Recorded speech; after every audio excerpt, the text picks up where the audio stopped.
Annonçons l'évangile, partie 3. Donc je vais peut-être faire plusieurs parties, selon ce que l'esprit me dit de faire, hein, selon comment l'esprit me conduit.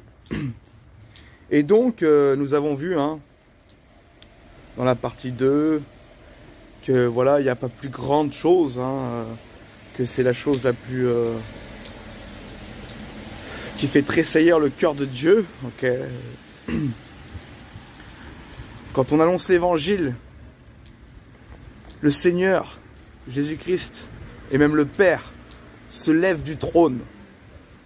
C'est ma pensée, Il se lève du trône pour regarder ses enfants. Il est attentif à cela.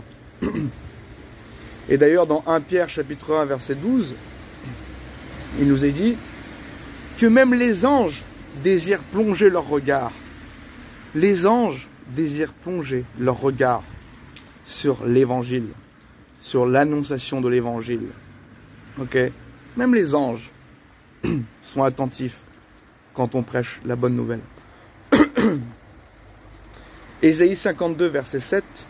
Qu'ils sont beaux sur les montagnes, les pieds de celui qui apporte de bonnes nouvelles, qui publie la paix, de celui qui apporte de bonnes nouvelles, qui publie le salut, qui publie le salut de celui qui dit à Sion, ton Dieu règne.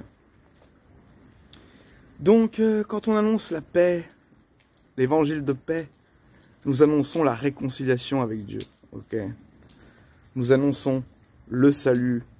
Et dans Romains, épître aux Romains, il est dit, si je me rappelle bien, il est dit, étant donc justifiés par la foi, nous avons la paix avec Dieu par notre Seigneur Jésus-Christ. Donc quand on dit évangile de paix, c'est parce que nous sommes réconciliés avec Dieu quand on a cru au Seigneur Jésus-Christ. Et donc voilà, c'est merveilleux. Même les anges désirent plonger leur regard dans l'annonciation de l'évangile. Et je voulais dire aussi, vous savez, je crois que sûrement, ça peut être l'une des choses les plus belles quand un homme et une femme donnent naissance, quand un couple marié donne naissance, donne la vie à un nouveau-né. C'est merveilleux. Ça doit être l'une des plus belles choses qu'un homme et une femme peuvent vivre sur cette terre. Eh bien, quand on annonce la bonne nouvelle, nous donnons aussi la vie. Nous donnons la nouvelle naissance. Nous donnons la vie éternelle.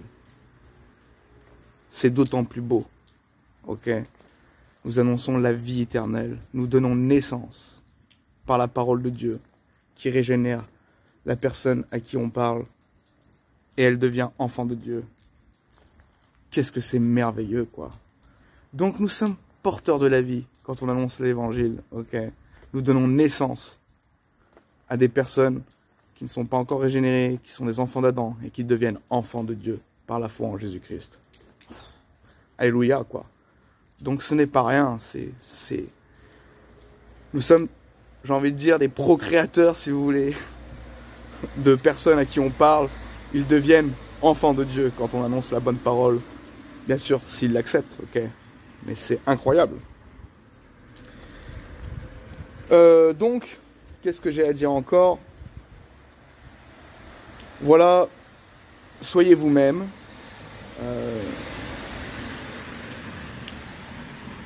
Soyez vous-même, pourquoi? Parce que Dieu vous a fait exceptionnel, Il n'y a aucun enfant de Dieu qui n'est pas exceptionnel. Tous les enfants de Dieu sont exceptionnels, Pourquoi ils sont exceptionnels? Parce que nous sommes nés de Dieu.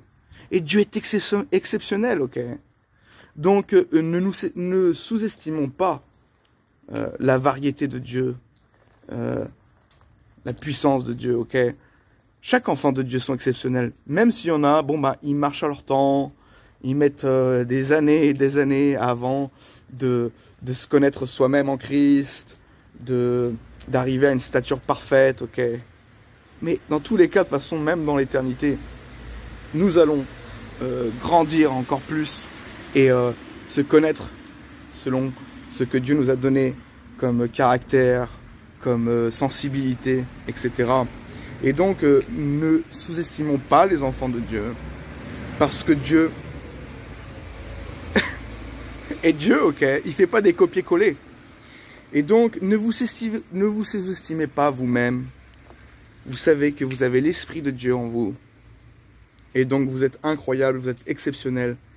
Et vous allez annoncer la bonne nouvelle, ok? Vous annoncez la bonne nouvelle. Vous êtes porteur de la naissance, de la nouvelle naissance. Aussi, ce que j'ai à dire, voilà, quand on prêche l'évangile, soyez flexibles, soyez miséricordieux, ok? Ne jugez pas trop sur l'apparence, parce que, bon, même Jésus, hein, ok, fréquentait les gens de mauvaise vie, les publicains, et ces gens croyaient au Seigneur, ok, étaient aptes à croire au Seigneur, et donc Dieu ne fait pas de différence par rapport au cœur. Ce que Dieu n'aime pas, c'est l'hypocrisie, ok. Ces gens, ils savaient ce qu'ils étaient. Et donc, voilà, soyons miséricordieux, soyons flexibles. D'ailleurs, 1 Corinthiens 9, versets 19 à 22, Paul nous dit « Car bien que je sois libre à l'égard de tous, je me suis rendu le serviteur de tous, afin de gagner le plus grand nombre. Avec les Juifs, j'ai été comme Juif, afin de gagner les Juifs. Avec ceux qui sont sous la loi, comme sous la loi, quoique je ne sois pas moi-même sous la loi, afin de gagner ceux qui sont sous la loi. » Donc, adaptez-vous à chaque personne, ceux qui sont un peu plus nobles, ceux qui sont un peu plus, qui sont un peu plus réglés dans leur vie, et ben, adoptez un discours plus soutenu, si vous voulez, ok. Mais faites tout pour la gloire de Dieu, faites tout pour que les gens soient sauvés. Il est important de s'adapter. Et on continue, il dit après, avec ceux qui sont sans loi, okay. Comme sans loi. Donc il a été fait avec ceux qui sont sans loi comme sans loi. Quoique je ne sois point sans la loi de Dieu, étant sous la loi de Christ, afin de gagner ceux qui sont sans loi. Donc, Paul nous dit, voilà, je veux dire, il a sûrement sur son chemin, sur tout son pèlerinage, tous ces pèlerinages qu'il a fait, il a rencontré des tonnes de personnes et des gens qui étaient un peu fripouilles, hein. Ok, bon, c'est une façon de parler, je me moque pas, mais je veux dire des gens qui sont qui sont rebelles à tout, qui sont un peu difficiles, qui sont durs à caractère, etc. Il s'est fait avec eux comme sans loi, ok. Il leur a donné ce qu'il veut. Par exemple, moi, ça m'est déjà arrivé de prêcher la bonne nouvelle à des gens de la rue, etc. Et puis de leur dire, est-ce que tu as besoin de quelque chose? Tiens, tu veux une bière, je t'offre une bière, allez. Et puis hop, je leur annonce la bonne nouvelle. C'est ça, toucher les cœurs, ok. Ce qui est important de comprendre, c'est que les gens, ils sont dans la chair. Et eux, ils voient par rapport à vos fruits, par rapport à ce que vous donnez aussi. Et donc, quand tu fais un effort, que tu montres que qu'il n'y a pas de barrière, que tu es accessible dans l'amour, dans le Seigneur, ces gens, ils sont touchés, ok. Et c'est comme ça qu'ils t'écoutent. Et donc, il faut savoir s'adapter et voilà, toucher leur cœur, leur faire un petit don, une libéralité, et puis leur annoncer l'évangile pour qu'ils écoutent. Hein, c'est comme les enfants, là, tu vois.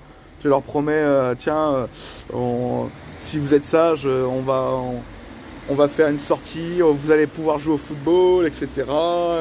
Voilà, donc c'est un peu comme ça, nous sommes tous des enfants dans notre cœur. Donc quand tu leur donnes un peu ce qu'ils veulent, quand tu es bon, etc., les gens après ils t'écoutent, ok. Donc commençons pas à regarder à leurs péchés, regardons à leur âme, à ce qu'ils ont besoin, et ne pas hésiter, voilà, à être miséricordieux, flexible, simple, de bonne humeur, et de toucher leur cœur et qu'ils puissent entendre la bonne nouvelle, ok. On continue, il dit, j'ai été faible avec les faibles, afin de gagner les faibles. Je me suis fait tout à tous, afin d'en sauver de toute manière quelques-uns. Ok, donc Paul nous dit clairement qu'il s'est fait tout à tous, qu'il était, comment dire, voilà, avec les faibles, avec les gens qui sont un peu durs de caractère, qui ne comprennent pas tout. Il s'est mis à leur position et afin de les gagner à Christ, ok. Et ce que les gens ont besoin, c'est de recevoir de l'amour, ok. Et quand tu es dans l'amour, ils sentent que tu les aimes, ben ils vont entendre la bonne parole, ok. Parce que Dieu est amour, ok. Et donc, voilà, ce qui est important, c'est de s'adapter pour toucher les âmes. Qu'est-ce que je puis dire? Que puis-je dire encore? Excusez-moi, je bégaye un peu parce que je suis fatigué ce soir. Qu'est-ce que je pourrais dire encore? Oui, voilà, Matthieu 6, verset 33, il est dit « Cherchez premièrement le royaume et la justice de Dieu, et toutes ces choses vous seront données par-dessus. » Et donc, là où je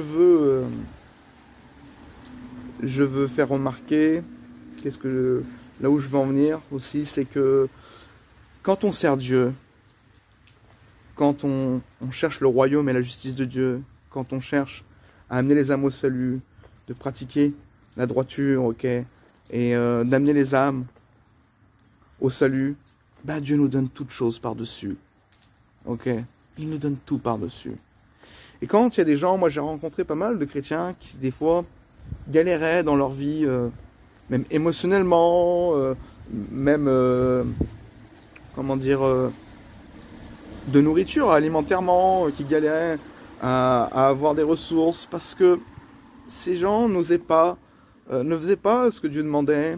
Et quand on annonce l'évangile, vraiment, Dieu nous soulage de toutes choses, ok. Il va nous donner tout par-dessus. Il va vous donner à manger. Il va vous donner vraiment de bonnes choses. Il va faire les choses, quoi, ok. Dieu va pourvoir à vos besoins. Et puis ça remplit le cœur, quoi. On se sent comme un poisson en dehors de l'eau, quoi. On n'est pas dans notre élément quand on ne fait pas ce dont pourquoi nous sommes voués, ok. Nous sommes sauvés et nous sommes voués à marcher selon l'esprit et donc à annoncer l'évangile. Et quand on ne le fait pas, ben il y a un manque, ok. Et d'ailleurs, Ecclésiaste 2, verset 26 nous dit « Car il donne à l'homme qui lui est agréable la sagesse, la science et la joie, mais il donne aux pécheurs le soin de recueillir et d'amasser, afin de donner à celui qui est agréable à Dieu. » Et moi, c'est vrai que quand j'étais plus jeune, quand je commençais à croire au Seigneur Jésus-Christ, j'avais du mal à trouver du travail ou à me conformer au monde du travail, etc. Et je me disais pourquoi. Et en fait, le Seigneur m'a voué à annoncer l'évangile, ok. Et donc quand je faisais pas cela, ben justement, je me sentais pas, j'avais pas la joie et je me sentais pas, comment dire, rassasié. Et des fois, voilà, moi, personnellement, ma vie en Christ, c'est justement d'avoir servi. Et on est comme un peu les Lévites, ok.